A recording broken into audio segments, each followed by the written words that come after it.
टुनटुनी ससुराल में बहुत से सपने सजा कर आई थी। सोचा था बंटी की नौकरी है, अच्छा घर है, जो तंगी मायके में देखी है वो ससुराल में नहीं मिलेगी। छोटा परिवार है, बंटी की 2 बहनें और माँ है, पिताजी थे नहीं, ससुराल में राज करूंगी। कुछ दिन बहुत अच्छे बीते, मगर एक दिन पता चला कि बंटी की नौकरी छूट गई। सारे सपने हवा हो गए। अब हम क्या करें बंटी, कहाँ से खर्चा चलेगा? अभी तुम्हारी 2 जवान बहनें भी कुंवारी हैं, उनकी भी शादी करनी पड़ेगी, कैसे होगा सब? क्या करूं टुनटुनी, कंपनी घाटे में चल रही थी इसलिए बंद हो गई, पर तुम चिंता मत करो, सब ठीक हो जाएगा। 2 साल बीत गए मगर बंटी को कहीं काम नहीं मिला। जो जमा पूंजी थी उससे एक बहन की शादी कर दी। कुछ दिनों बाद टुनटुनी को एक बेटी हुई। टुनटुनी की चिंता और ज्यादा बढ़ने लगी। बंटी, अब हमारी बेटी हो गई है, अपनी इच्छाएं तो मैं मार भी लूं, पर बच्चे की जरूरतें वो तो पूरी करनी ही पड़ेगी ना। जानता हूँ, कोशिश कर तो रहा हूँ। और 1 साल बाद टुनटुनी ने एक और बेटी को जन्म दिया। बंटी की माँ बोली, बंटी, तेरी एक बहन की शादी तो हो गई, मगर बेटा अभी दूसरी भी है, उसका क्या होगा? माँ, ये घोंसला बेच देते हैं, कुछ दिन किराए पर रह लेंगे। मैं क्या करूँ, दिन रात कोशिश में लगा रहता हूँ, पर कहीं काम मिल ही नहीं रहा।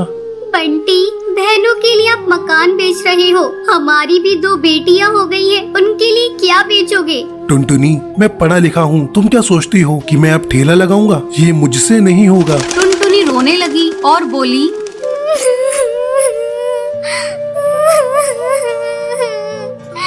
तो क्या मैं अपने बच्चों के लिए 10 रुपए के अनाज के लिए भी तरसती रहूं? दोनों बच्चियां दाने के लिए रोती रहती है, क्या पानी से उनका पेट भरती रहूं? जब तक कोई नौकरी नहीं मिलती तब तक तो कुछ कर ही सकते हो, या मुझे ही काम करना पड़ेगा? नहीं, हमारे घर की बहू बेटी बाहर काम नहीं करती। टुनटुनी बहुत दुखी रहने लगी। कुछ समय बाद घर बेचकर दूसरी बहन की शादी भी हो गई। अब तो रोज ही बंटी और टुनटुनी के बीच में लड़ाई रहने लगी। एक दिन बेरोजगारी से तंग आकर बंटी ने आत्महत्या कर ली। टुनटुनी के सारे सपने टूट गए।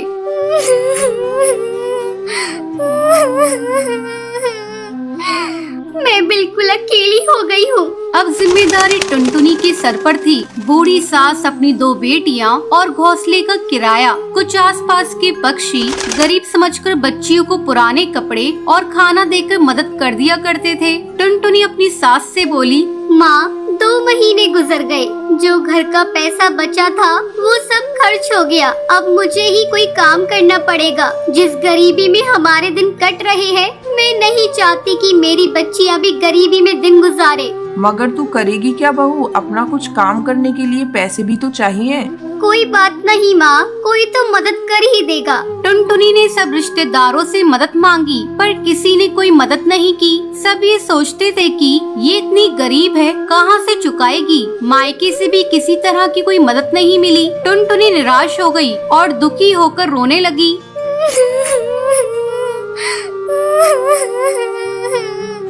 मैं अपने बच्चों को भूखा नहीं मरने दूंगी, कुछ ना कुछ करूंगी, पर इतने पैसों में क्या काम करूं? एक दिन उसे उसके ही जंगल का एक चिड़ा गोलू मिला। वो टुनटुनी की शादी से पहले टुनटुनी को बहुत पसंद करता था, लेकिन उससे कभी कुछ कह नहीं पाया था। अरे टुनटुनी, कैसी हो तुम? और यहाँ कैसे? और ये क्या हाल बना रखा है तुमने अपना? गोलू, मैं ठीक हूँ, यहाँ पास में ही मैं किराए पर रहती हूँ। मगर पति तो नौकरी करते थे, फिर किराए पर कैसे?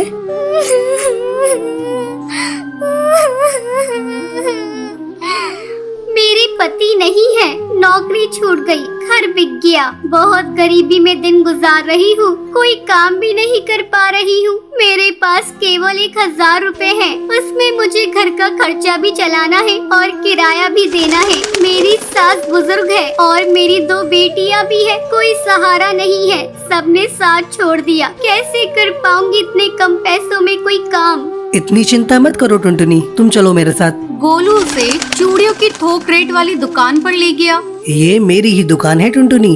फ्री में देकर तुम्हारे आत्मसम्मान को ठेस नहीं पहुंचाना चाहता, इसलिए ये 1000 रुपए की चूड़ियां दे रहा हूँ। बाजार में इनकी कीमत बहुत ज्यादा है, पर मैं तुम्हें ये आधे रेट में दे रहा हूँ। लेकिन तुम इन्हें 20 रुपए दर्जन बेचना। ये बहुत सुंदर चूड़ियां हैं, पहले कम बेचना और जैसे ही मुनाफा दिखाई दे 30 रुपए दर्जन बेचना। टुनटुनी बहुत खुश हुई। उसकी सारी परेशानी का हल जो उसे मिल गया था, वो चूड़ियाँ बेचने लगी। चूड़ी ले लो, चूड़ी रंग बिरंगी चूड़ी ले लो, सुहागों वाली चूड़ी ले लो।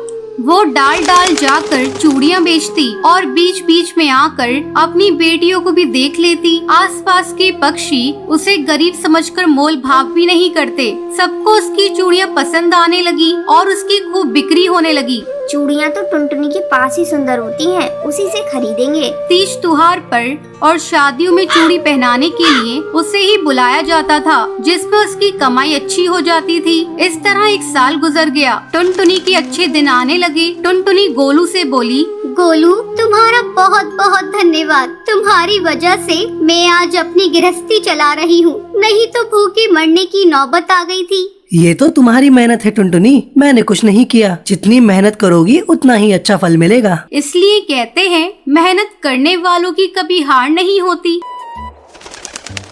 बंटी कबूतर की बीवी टुनटुनी की हाइट काफी छोटी थी। वो इतनी नाटी थी, जंगल के पक्षी उसका कई बार मजाक बनाते थे। टुनटुनी, तेरे लिए तो मुझे किचन में टेबल रखना पड़ेगा। माँ जी, इतनी भी नाटी नहीं हूँ मैं। और हाँ, हील्स पहनकर तो आपकी जितनी आ जाती हूँ। अरे, तेरे पापा ने महंगी मोटर का लालच दे दिया, वरना तो मेरे बेटे के लिए ये लंबी लंबी चिड़ियों की लाइनें लगी थी। क्या बताऊं तुझे, कटरीना फेल थी उनके सामने। पर माँ जी, आपका बेटा भी कौन सा हाइट में अभिषेक बच्चन है जो कटरीना मिल जाती। वैसे भी मेरी और इनकी जोड़ी तो राम सीता की जोड़ी है, राम सीता की। एक दिन सभी खाना खा रहे होते हैं। माँ, दाल बहुत अच्छी बनी है, जरा और देना।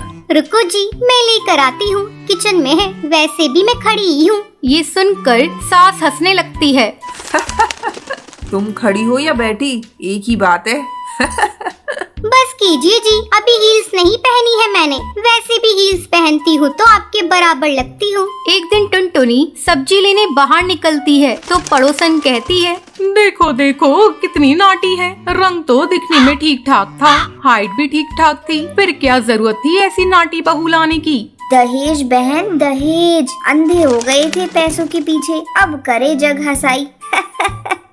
दोनों की बात टुनटुनी सुन लेती है और उसे बहुत गुस्सा आ जाता है। आंटी जी, एक बात बताओ, मेरे पापा के पास पैसे हैं, उनको अच्छी लड़की की तलाश थी, ये पसंद आए और शादी हो गई। इसमें मेरा क्या कसूर, ये जो आप लोग मुझे सुना रही हैं? अरे नहीं नहीं टुनटुनी, हम तो तेरी सास की बात कर रही थी। कितनी लालची औरत है। देखिए, वो लालची नहीं है, पर उनके कुछ शौक है जो वो अपने बेटे से पूरा करवाना चाहती है। और देखा जाए तो उसमें उनकी गलती भी क्या है भला। और इन्होंने मुझसे शादी की है तो जरूर कुछ न कुछ अच्छाई नजर आई ही होगी ना। और अब ना मैं आपकी बहू हूँ और ना ही आपके रिश्तेदारों को मुझसे मिलना है। फिर ये बात समझ नहीं आई कि आप इतना परेशान क्यों हो रही हैं। ये बोलकर टुनटुनी वहाँ से निकल जाती है। टुनटुनी, चलो जल्दी से तैयार हो जाओ, हम लोगों को पार्टी में जाना है। टुनटुनी तैयार होकर पार्टी में जाती है, जहाँ बंटी का दोस्त उससे कहता है, अरे बंटी, तू कितना लकी है यार। तेरी बीवी की हाइट इतनी कम है कि तुझे बच्चे की जरूरत ही नहीं,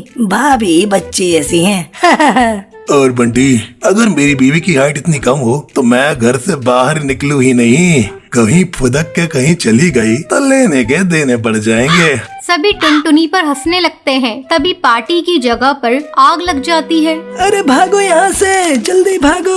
अरे लेकिन बाहर के दरवाजे पर ही आग है, हम बाहर निकलेंगे तो निकलेंगे कैसे? कोई रास्ता भी नहीं है। अरे रास्ता है ना, अगर कोई सामने वाली खिड़की से बाहर निकल जाए तो सब निकल सकते हैं। तभी टुनटुनी छोटी सी खिड़की से बाहर निकल जाती है और आग बुझा देती है। अरे वाह, भाभी जी ने तो हम सबको बचा लिया। वाह भाई वाह, बीवी हो तो ऐसी, अपने पति ही नहीं यहाँ मौजूद सभी की जान बचा ली है। भाई बंटी, माफ कर देना, तेरी बीवी तो सच में कमाल है। मुझे ये बात पता है और मुझे मेरी बीवी पर गर्व है। टुनटुनी मुस्कुराकर अपनी पति की तरफ देखती है। कुछ दिनों बाद टुनटुनी और उसकी सास मार्केट जाती हैं। वहाँ पर अरे भैया, ये कपड़े देना कितने का पड़ेगा?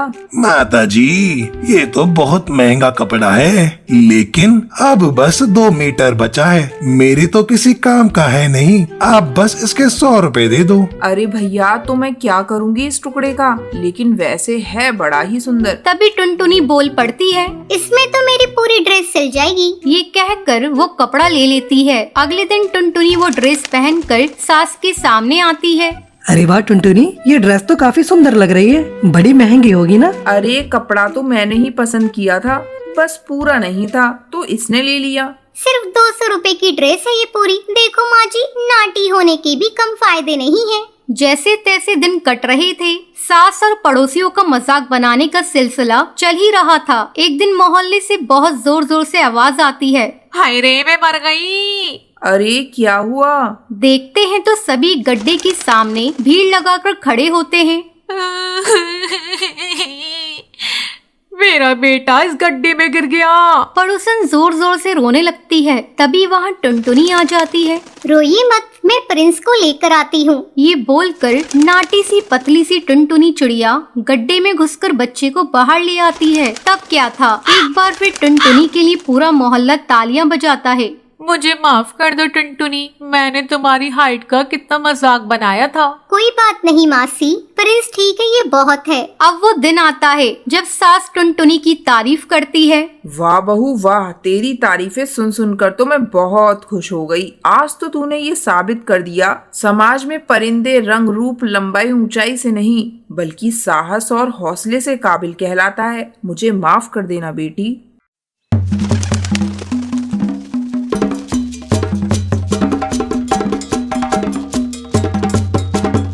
बहुत समय पहले की बात है। चंपकवन जंगल में भूरी नाम की चिड़िया रहा करती थी। उसके माँ बाप उससे बहुत नफरत किया करते थे क्योंकि वो काली थी। एक सुबह, भूरी, तू मेरे सामने सुबह सुबह मत आया कर, बिल्कुल चुड़ैल लगती है।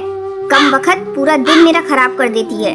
माँ, मुझे जोरों की भूख लगी है, इसलिए मैं किचन में आई हूँ। चल भाग यहाँ से अपने घोंसले में। जिस खाने पर तेरी नजर जाएगी वो सब राख हो जाएगा। जब सभी लोग खा लेंगे तब मैं तुझे बुला लूंगी। माँ, तो मुझे इतना डांटती रहती हो और पिंकी को तो बहुत प्यार करती हो। खबरदार, जो तूने पिंकी से अपनी बराबरी की तो उसका रंग देख, गुलाब जैसा गुलाबी है और तू तो बिल्कुल कोयले जैसी काली है। तुझे देखते ही मुझे उल्टियाँ आने लगती हैं।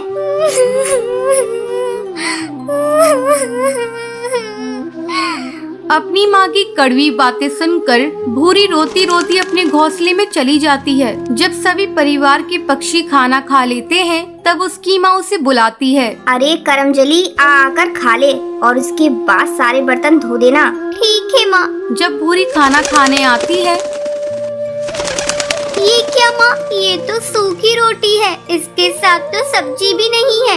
यही बचा है खाने को, तुझे खाना है तो खा, नहीं तो भूखी मर। किसी तरह भूरी सूखी रोटी खाती है। एक दिन भूरी के पिता जंगल में काम पर जा रहे होते हैं। तब भूरी आकर अपने पिता से कहती है, पापा, मेरी सैंडल टूट गई है, मेरे लिए नई सैंडल ला दो ना। अरे भाग्यवान, कहाँ हो तुम? जल्दी हटाओ इस काली लड़की को मेरे आंखों के सामने से। सुबह सुबह इसका चेहरा देख लिया, अब पता नहीं मेरा आज का दिन कैसा गुजरेगा। अरे करमजली, तुझे कितनी बार कहा सुबह सुबह अपने घोंसले से मत निकला कर, लेकिन तू है कि मानती ही नहीं।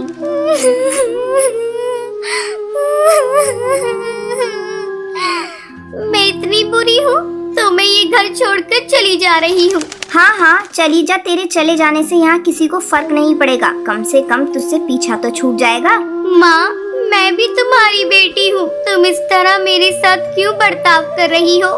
देखना, एक दिन तुम्हें इसी बेटी पर गर्व होगा। इतना कहकर भूरी घर छोड़कर चली जाती है। भूरी भटकती भटकती पास के एक जंगल में पहुंचती है। धूप के कारण उसके नंगे पैर में छाले पड़ जाते हैं।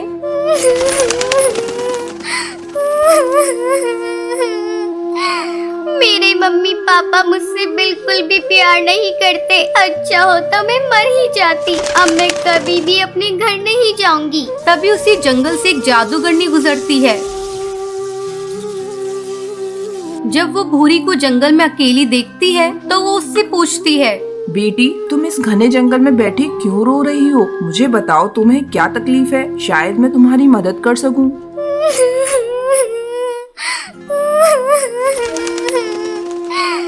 जादूगरनी, ये देखो मेरे पैरों में छाले पड़ गए हैं। मेरे मम्मी पापा मुझसे बिल्कुल भी प्यार नहीं करते, इसलिए मैं अपना घर छोड़कर यहाँ आई हूँ। ये सब मेरे काले रंग से नफरत करते हैं। बेटी तुम चिंता मत करो, मैं तुम्हें एक जादुई सैंडल देती हूँ, जिसे पहनते ही तुम बहुत ही खूबसूरत हो जाओगी।